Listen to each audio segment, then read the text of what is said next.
Assistance from the state, राज्य से सहायता प्राप्त करने का अधिकार। कार्य का अधिकार सबसे महत्वपूर्ण अधिकार है, यह आर्थिक अधिकार है। आप याद कीजिए फंडामेंटल राइट में हमने बताया भी था, इकोनॉमिक राइट्स बताया था ना। तो कार्य का अधिकार जो है यह आर्थिक अधिकार है, और राज्य से सहायता प्राप्त करने का अधिकार। Article 42 please read. Just and human condition of work, अर्थात कार्य की मानवोचित दशा होना चाहिए, न्यायोचित मानवोचित दशाएं, तभी तो आप कार्य कर पाओगे ना। Human condition of work, article 43। The concept of living wage includes, in addition to the bare necessities of life, like food, shelter and clothing, provisions for education of children and insurance. और भी होगा ABCD का। 43A है participation of workers Yes. in management of industry. रुको, 43A उद्योगों के प्रबंधन में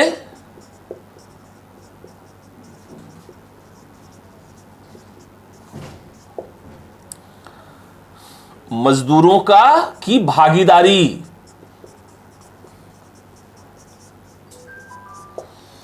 बस याद रह जाएगा छोटे छोटे रूप में। आगे बढ़े, गांधी ने एलिमेंट देखते हैं। तुमको पढ़ना है article 40।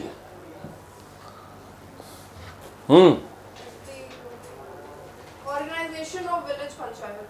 Very good. Mahatma Gandhi कहते थे ग्राम स्वराज। ग्राम स्वराज कैसे आएगा? पंचायतों के संगठन से आएगा।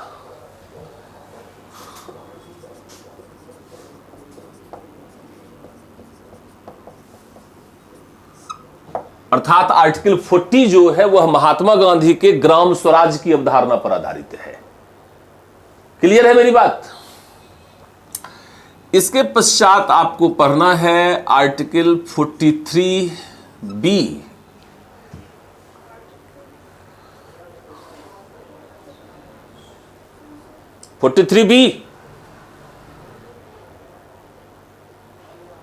नहीं है?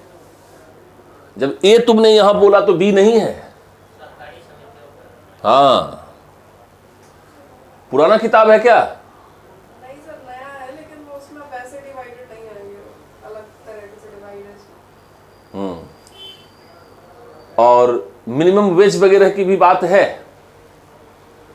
मिनिमम वेज तो यहीं पर आ जाएगा, न्यूनतम मजदूरी, वो आर्टिकल 43 में है ना। उसमें लिखा तो है 43 में the concept of living wage includes, in addition to the bare necessities of life, food, shelter and clothing. हाँ, वो यहां पर ले आओ, न्यूनतम मजदूरी 43B यहां पर लाना, ठीक है। ये है, क्या है? और ये कॉटेज इंडस्ट्रीज का प्रमोशन सी में है। नहीं है? फिर कॉटेज इंडस्ट्रीज का प्रमोशन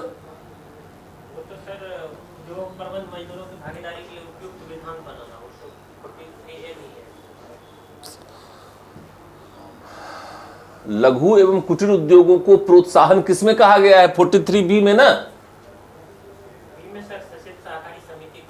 सहकारी समिति भी आएगा, नो डाउट, यह भी आएगा, लेकिन साथ साथ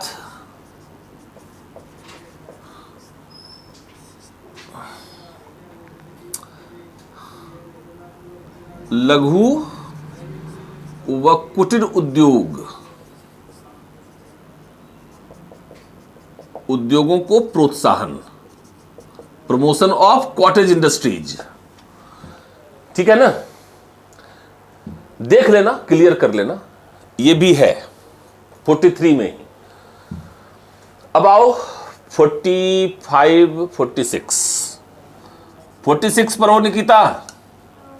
Promotion of educational and economic interest of weaker sections. Weaker section, Harijan उत्थान महात्मा गांधी का।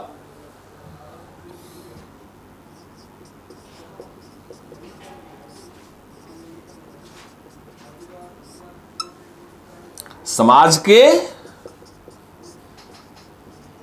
कमजोर वर्गों का उत्थान होना चाहिए या नहीं होना चाहिए? तो यह हरिजन उत्थान की अवधारणा पर आधारित है ना। और आर्टिकल 47 कौन पढ़ेगा? Duty to raise the standard of living and improvement of health. It includes in particular the prohibition of liquor.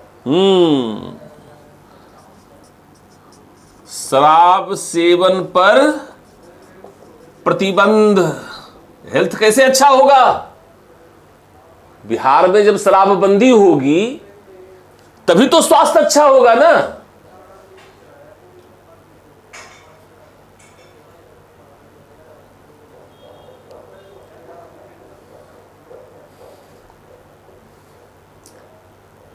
Bihar में पूछता भी है कि डीपीएसपी को बिहार में किस प्रकार लागू किया गया है, वो आप बताइए।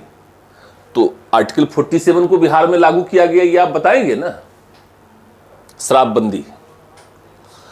और आर्टिकल 48 कौन पढ़ेगा? Organization of agriculture and animal husbandry. कृषि व पशुपालन का संगठन।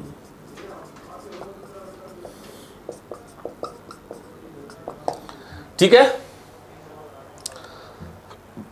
आर्टिकल 48 हो गया। 48A भी है। अरे ए नहीं पढ़ना है भाई।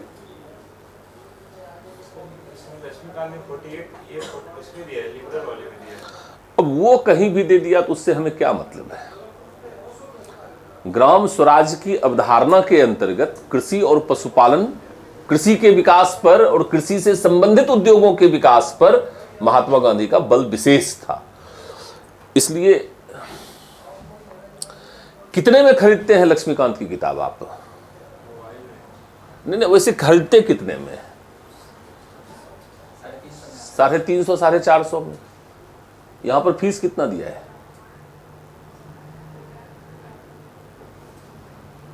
अंतर समझ में आया कि नहीं आया? लक्ष्मीकांत की बहुत सारी लिमिटेशंस है, स्पेशली मेंस एग्जामिनेशन के पर्पज से। फैक्ट एंड फिगर्स और इंफॉर्मेशन वाइज बहुत ही अच्छी किताब है, कलेक्शन है प्रीलिम्स एग्जामिनेशन के लिए। बट मेंस एग्जामिनेशन के लिए जो एनालिसिस चाहिए उसके लिए बहुत सारे गैप्स हैं, उसे हम लोगों को पूरा करना पड़ता है और इसीलिए हम लोग हैवी फीस लेते हैं। आप लोग नाराज भी रहते हैं, बट करें तो क्या करें? हैं? नाराजगी रहती है नहीं रहती है या नहीं रहती है? हैं? नहीं है नाराजगी कोई? तो कोई बात नहीं। हाँ, अब आते हैं यहां पर हम सबसे पहले लेते हैं आर्टिकल 44 यूनिफॉर्म सिविल कोड।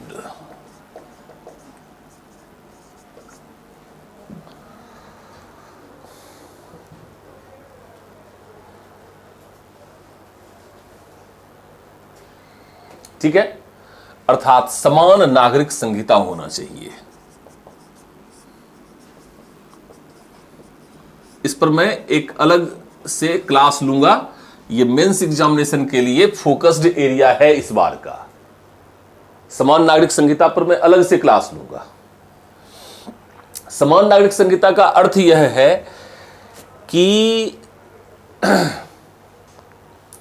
सभी धर्म के लोगों के लिए एक समान आचरण संहिता होना चाहिए।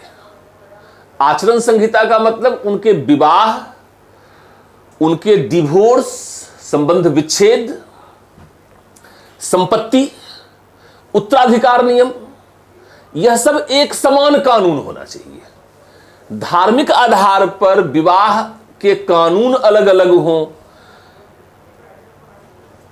डाइवोर्स के लिए कानून अलग हो, संपत्ति के लिए कानून अलग हो या उत्तराधिकार के कानून अलग अलग हो, यह सही नहीं है। बल्कि सभी धर्म के लोगों के लिए एक समान नागरिक संहिता होनी चाहिए। क्यों भाई? ताकि इसका दुरुपयोग कोई भी ना कर सके। भारत में क्या है कि जिसको भी दो शादी करना रहता है वो क्या करता है, इस्लाम धर्म को अपना लेता है, और इस प्रकार से बहुत भयानक प्रकार की जो प्रवृत्ति है वह समाज में विकसित होता है।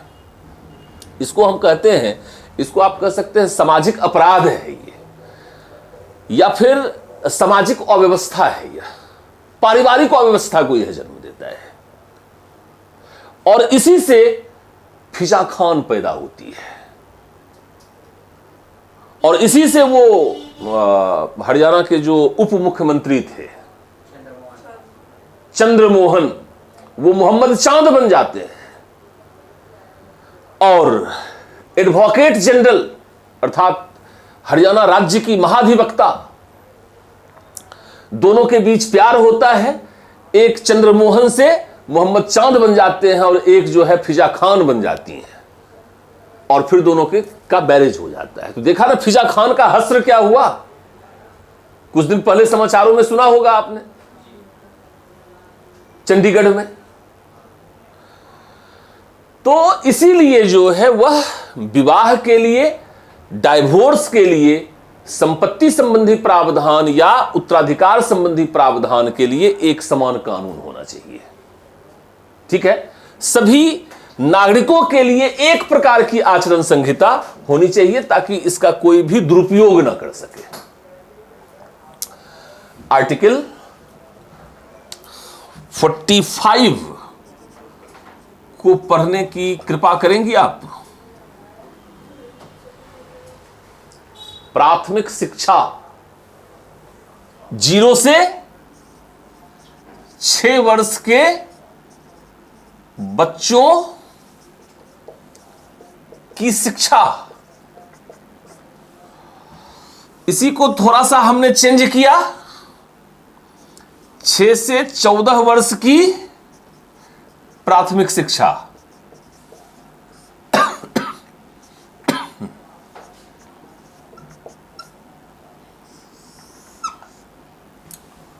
और इसको कौन सा आर्टिकल बना दिया? Article 21A। अब ये फंडामेंटल राइट हो गया। आर्टिकल 45 को ही आर्टिकल 21A के रूप में लाया है, थोड़ा सा अमेंडमेंट हमने किया है। आर्टिकल 45 0 से 6 वर्ष के बच्चों की बात करता है, इसमें 6 से 14 वर्ष के बच्चों की निःशुल्क एवं आवश्यक प्राथमिक शिक्षा का प्रावधान किया गया है।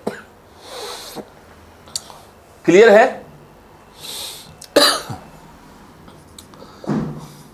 आर्टिकल 48A, अब पढ़िए, पर्यावरण की सुरक्षा, वन्य जीव की सुरक्षा,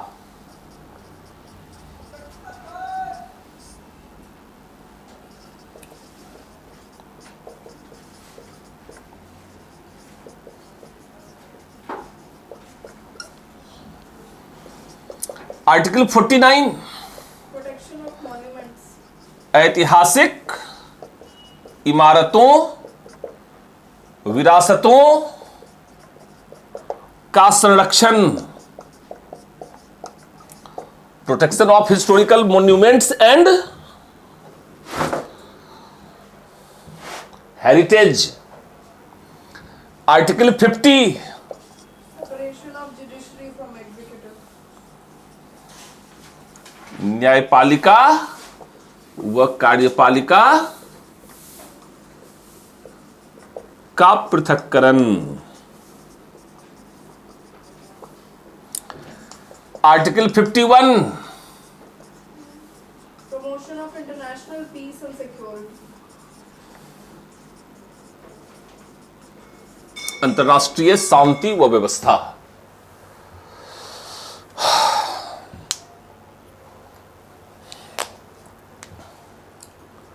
पता चल गया आप सभी लोगों को? यही है डीपीएसपी।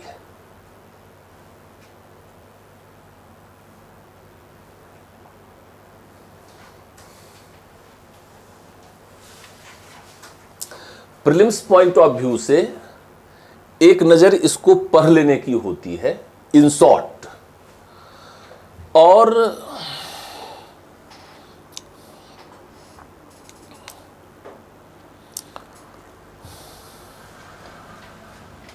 आर्टिकल 40,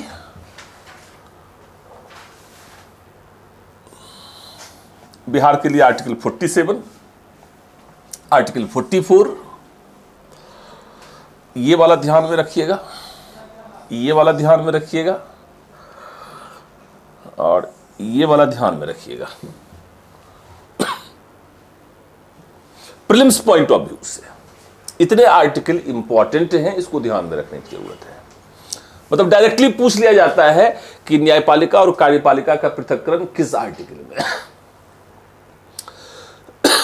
पर्यावरण संरक्षण किस आर्टिकल में है, ये भी ध्यान में रखना है, ये भी ध्यान में रखना है, और ये ध्यान में रखना है। और चूंकि बिहार के संदर्भ में पढ़ रहे हैं तो 47 शराबबंदी को भी ध्यान में रखना है। बाकी एक नजर आप पढ़ लेंगे तो आपसे अगर यह प्रश्न पूछा जाए कि निम्नलिखित तत्वों पर विचार करें, इनमें से कौन सा तत्व नीति निर्देशक तत्व का भाग नहीं है, मान लीजिए 5-6 एलिमेंट्स उठा के दे दे, उसमें 1-2 गलत एलिमेंट भी डाल दे, बोले कि इसमें से कौन सा डीपीएसपी है, कौन सा डीपीएसपी नहीं है, तो आप एक बार पढ़ के रहेंगे तो आप पहचान लेंगे कि ये है और ये नहीं है।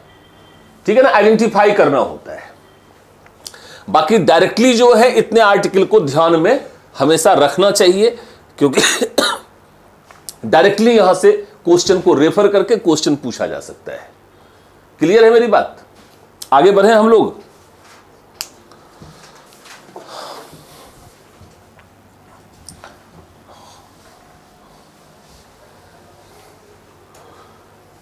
इस प्रकार से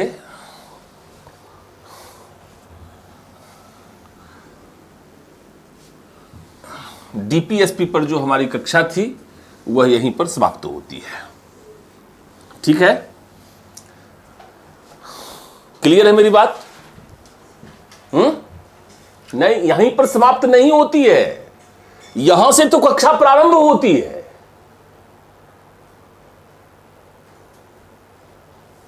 अब यहां पर करना क्या है, मेंस रिलेटेड क्वेश्चन है, मौलिक अधिकार व नीति निर्देशक तत्वों के मध्य संबंध क्या है, relations between fundamental right and DPSP.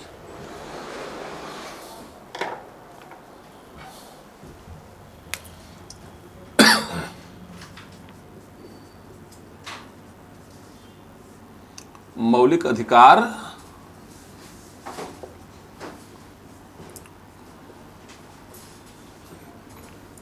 एवं नीति निर्देशक तत्वों के मध्य संबंध क्या है।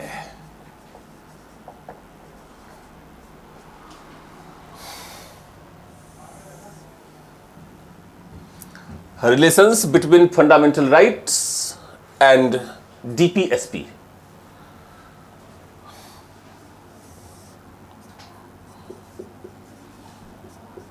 First phase,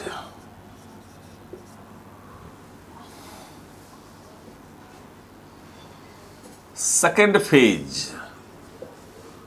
and third phase।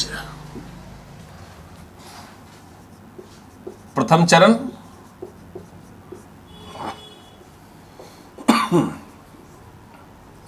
द्वितीय चरण, तृतीय चरण।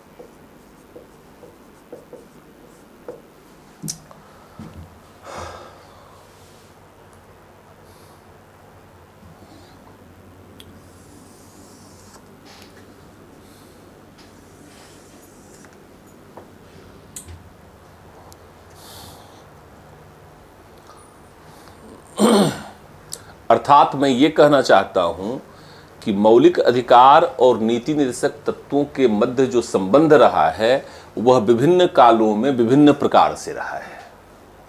ठीक है, अब ऐसे मैं इन जनरल पूछता हूं कि आप इतना जानती हैं कि मौलिक अधिकारों को लागू किया जा सकता है और मौलिक अधिकार न्याय योग्य भी है। नीति निर्देशक तत्वों को लागू नहीं किया जा सकता है और नीति निर्देशक तत्व गैर न्याय योग्य भी है। इतना जानते हैं आप? तो आप मुझे बताइए कि मौलिक अधिकार अधिक महत्वपूर्ण है या नीति निर्देशक तत्व अधिक महत्वपूर्ण है?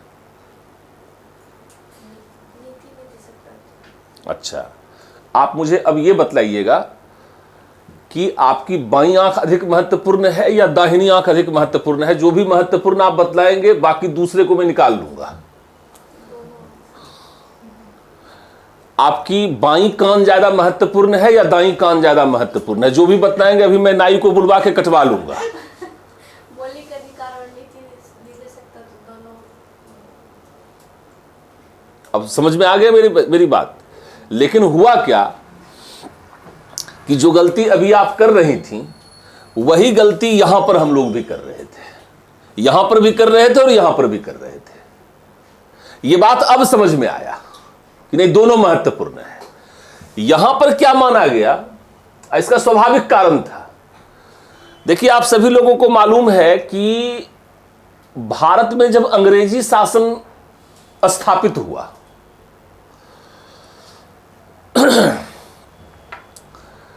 और विभिन्न प्रकार से विभिन्न स्तरों पर भारतीय जनता के साथ जो शोषण और अत्याचार किए गए और इस शोषण और अत्याचार के विरुद्ध जो हम लोगों ने संघर्ष किया, किसानों ने संघर्ष किया, मजदूरों ने संघर्ष किया, जनता के विभिन्न वर्गों ने राष्ट्रीय आंदोलन में शामिल होकर हमने अंग्रेजों के साथ संघर्ष किया। हमने अपने अधिकारों की मांग की और अपने अधिकारों के लिए हम लड़े। तो स्वतंत्रता प्राप्ति के तुरंत पश्चात स्वतंत्रता आंदोलन के प्रभाव के कारण, स्वतंत्रता आंदोलन के अनुभवों के कारण यह माना गया कि मौलिक अधिकार हमारे लिए अधिक महत्वपूर्ण है। स्वाभाविक सी बात है। देखिए, क्योंकि हमने लगभग 200 साल अंग्रेजी शासन के विरुद्ध संघर्ष किया इन अधिकारों को प्राप्त करने के लिए। तो स्वाभाविक सी बात है कि स्वतंत्रता प्राप्ति के पश्चात हमें लगा कि हमारे लिए मौलिक अधिकार अधिक महत्वपूर्ण है। और साथ साथ मौलिक अधिकारों की प्रकृति न्याय योग्य थी और प्रवर्तनीय थी। तो इसलिए भी हम लोगों को लगा कि शायद संविधान निर्माताओं ने भी मौलिक अधिकार को अधिक महत्व दिया है, इसलिए इसे प्रवर्तनीय बनाया है, इसलिए इसे न्याय योग्य बनाया है। मेरी बात से सहमत है या नहीं है? इसको लिखने लिखाने की जरूरत तो नहीं है ना? समझ रहे हैं या नहीं समझ रहे हैं? दो बातें हमने बतलाई हैं, दोनों को ध्यान में रखिएगा, आराम से लिख देंगे आप, कहीं कोई दिक्कत नहीं होगा। मैं ये बात कह रहा हूं कि प्रथम चरण में स्वतंत्रता आंदोलन के अनुभवों के कारण हमें ऐसा लगा कि मौलिक अधिकार अधिक महत्वपूर्ण है। साथ साथ मौलिक अधिकारों की प्रकृति न्याय योग्य और प्रवर्तनीय होने के कारण भी जनता को लगा कि नहीं, मौलिक अधिकार अधिक महत्वपूर्ण है। क्लियर है ये बात? प्रथम चरण लिख देंगे ना? अब सेकंड स्टेज को देखिए। सेकंड स्टेज को देखने के पहले हम आपको थोड़ा डराना चाहते हैं, ठीक है ना? 1962 में इंडो चाइना वार हुआ, भारत बुरी तरह पराजित हुआ। और आप जानते हैं कि प्रत्येक युद्ध के पश्चात इन्फ्लेशन की समस्या आती है, अर्थात महंगाई की समस्या आती है, मुद्रास्फीति की समस्या आती है, अर्थव्यवस्था पर प्रतिकूल प्रभाव होता है इसका। आर्थिक स्तर पर हमारी स्थिति गंभीर थी। अभी हम इस आर्थिक चुनौती से उबर पाते कि पाकिस्तान ने सोचा कि इस कराहते हुए भारत पर एक प्रहार किया जाए, पहले कक्ष से और फिर नॉर्थ वेस्ट बॉर्डर से जो है वह उसने भारत के ऊपर आक्रमण करने का प्रयास किया और इंडो पाक वार हो गया।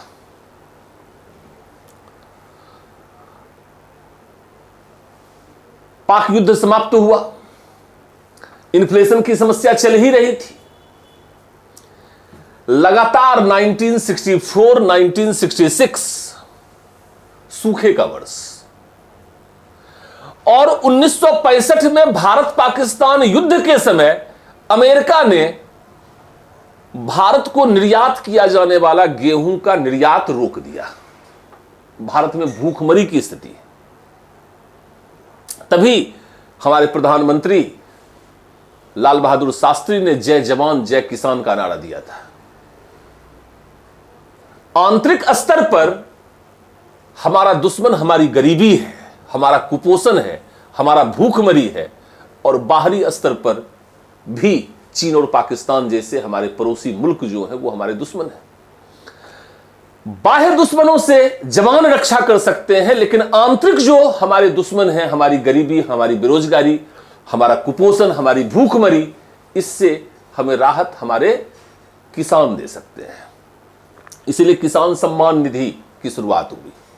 किसान राजनीति के केंद्र में रहे हैं भारतीय राजनीति में प्रत्येक चुनाव में।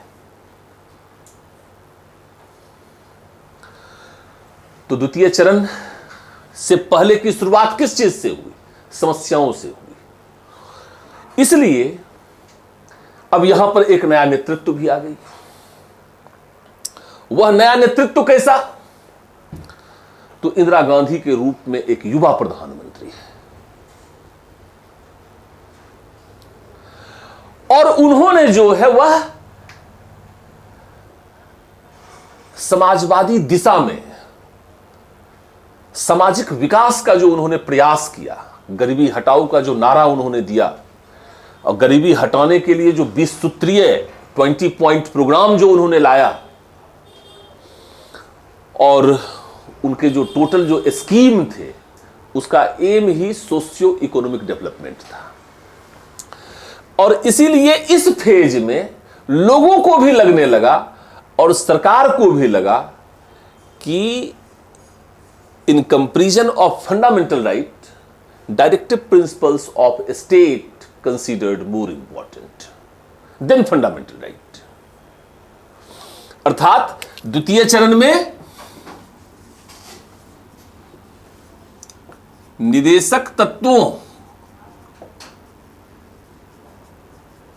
के महत्व पर बल दिया गया।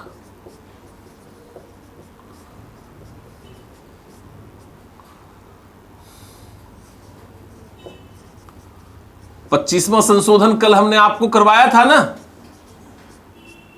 आर्टिकल 31C,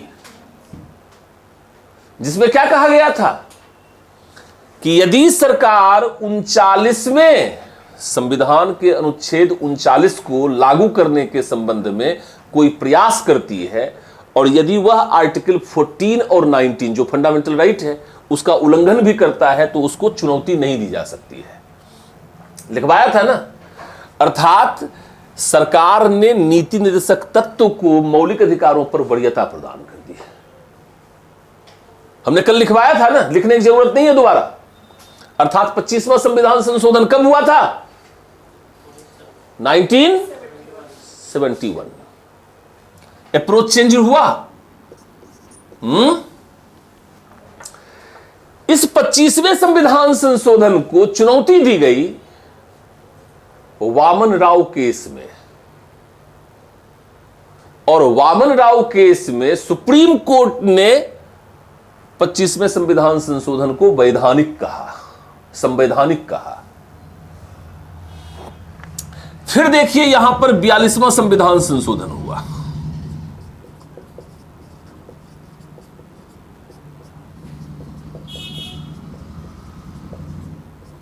नाइनटीन 76 यहां पर एक प्रावधान लाया गया था कि सभी नीति निर्देशक तत्वों को मौलिक अधिकारों पर वरीयता दी जाती है। सभी नीति निदेशक तत्वों को मौलिक अधिकारों पर वरीयता दी जाती है।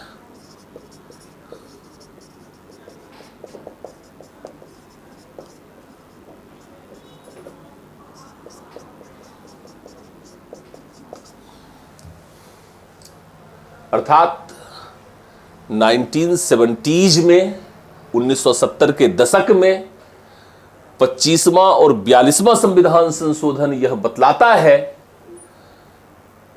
कि सरकार मौलिक अधिकार के ऊपर नीति निर्देशक तत्वों को वरीयता प्रदान करता है। सरकार के अप्रोच में एक परिवर्तन आपको देखने को मिलेगा, और यह जो परिवर्तन है, इसी परिवर्तन के कारण भारत के गरीबों की मसीहा इंदिरा गांधी को माना गया। भारत के गरीब इंदिरा गांधी को अपना मसीहा मानते हैं, और आज भी कहते हैं ना कि जो पारंपरिक जो वोटर्स है कांग्रेस का, उसमें बैकवर्ड क्लास में इसका काफी पकड़ है, और वही जो है धीरे धीरे इससे छिटक रहा है। तो कभी मायावती को जा रहा है, तो कभी सपा को जा रहा है, तो कभी बसपा को जा रहा है, कभी किसी को कभी किसी को, और इसलिए कांग्रेस कमजोर हुई। कांग्रेस का जो यह पारंपरिक वोटर था, वह 1990s में वह क्षेत्रीय दलों के साथ जुड़ता चला गया, और इसलिए कांग्रेस कमजोर हो गया। आज राष्ट्रीय राजनीतिक दल का यह हाल हो रहा है। मेरी बात समझ में आई क्यों हुआ यह हाल? क्योंकि उसके स्थान पर दूसरे दल आ गए जो इसी राजनीति को आगे बढ़ाने लगे। 1980s में इसकी शुरुआत होती है, इसलिए मैं 1980s में इसकी शुरुआत कर रहा हूं, चूंकि 42वें संविधान संशोधन के इस प्रावधान को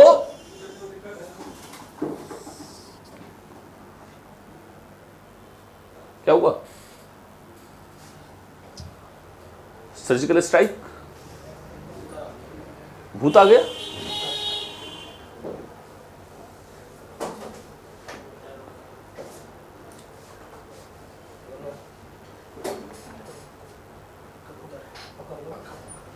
पंखा बंद करो, तो इसको ऑफ करो। एक मिनट।